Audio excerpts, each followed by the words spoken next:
Denise and Rob were looking forward to the arrival of their twins.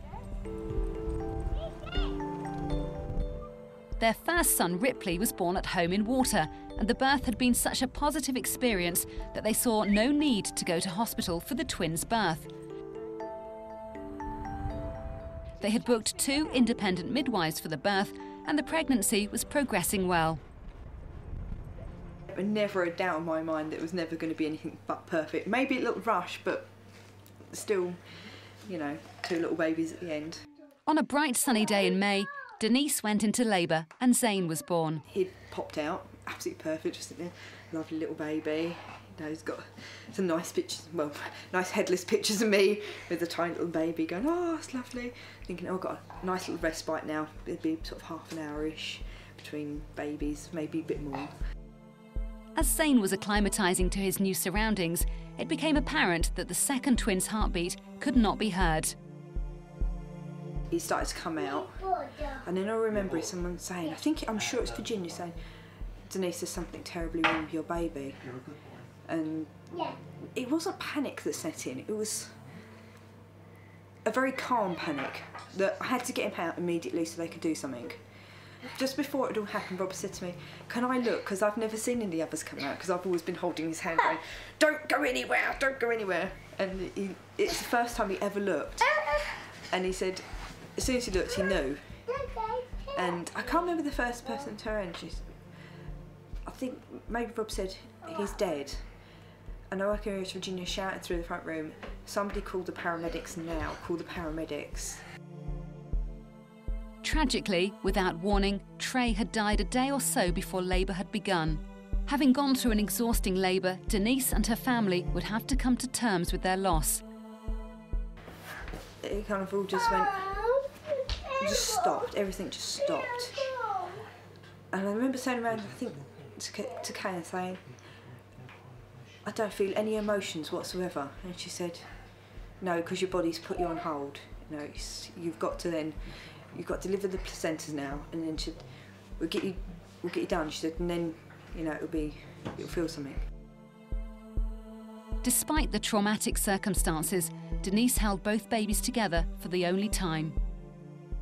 I don't remember who they handed me first, whether it was Zane or Trey, and because I didn't want to hold him if he wasn't perfect.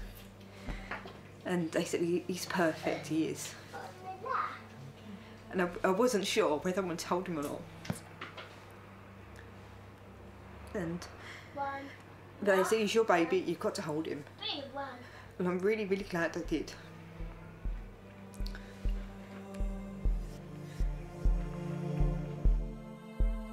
And we had 3.5 hours, which was our choice. We could have kept him a lot longer.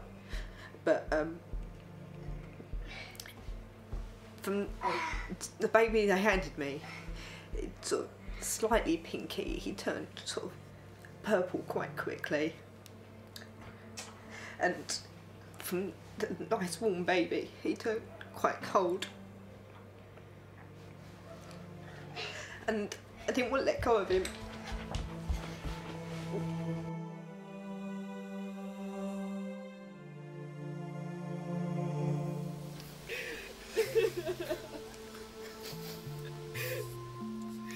Denise and Rob were one of the unlucky ones. Each day in the UK, 10 babies are stillborn, and a further 6 die daily before they reach 28 days of age. That's nearly 1 baby in every 100 births.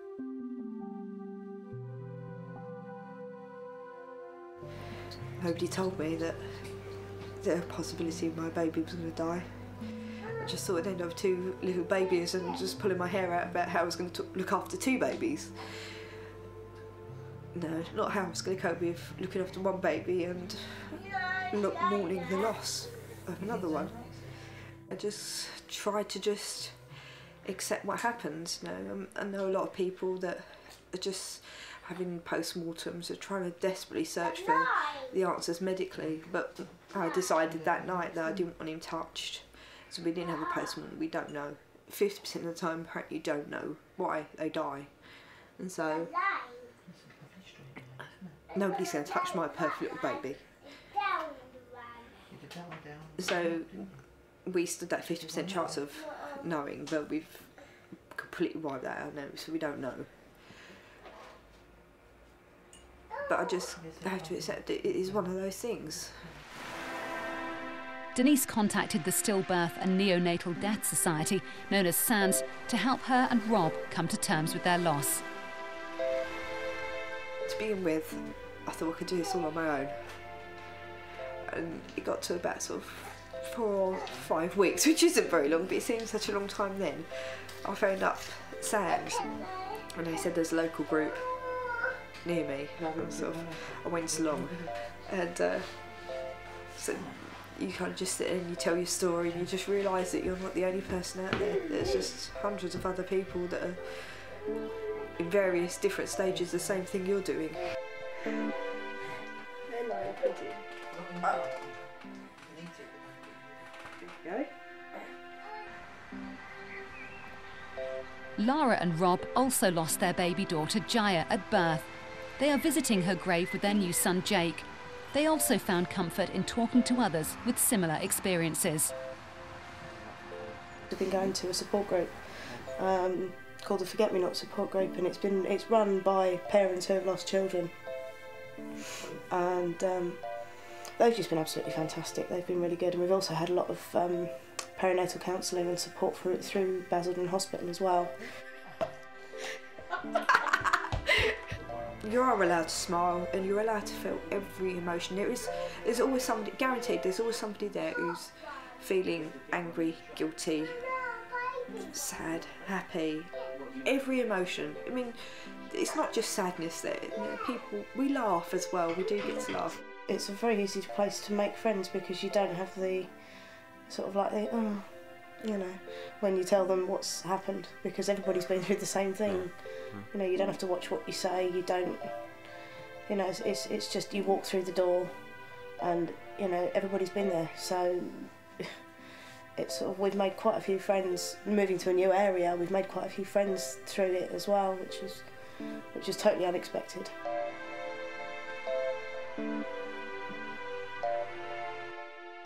Denise is expecting a further addition to her family. I always wanted to have another baby. Not to replace, but I think I couldn't finish having children on a bad note. Her experience has given her a different outlook on life. Everything's just so minor nowadays. You know, there's just a lot more important stuff for us to do. We've been doing a bathroom for the last 6 months. Had it been, everything had been fine, I'd have been going, why is this bathroom not done? I'd want it done a month, 2 months at the most, but we're still doing it. And I go in there and I don't care. It's fine. And he goes, so I'm doing to go to the bathroom today. No, let's go out. Let's spend time with our children. Let's, you know, do important stuff, because life's a lot more valuable than that. In June 2006, Denise gave birth to a new baby boy.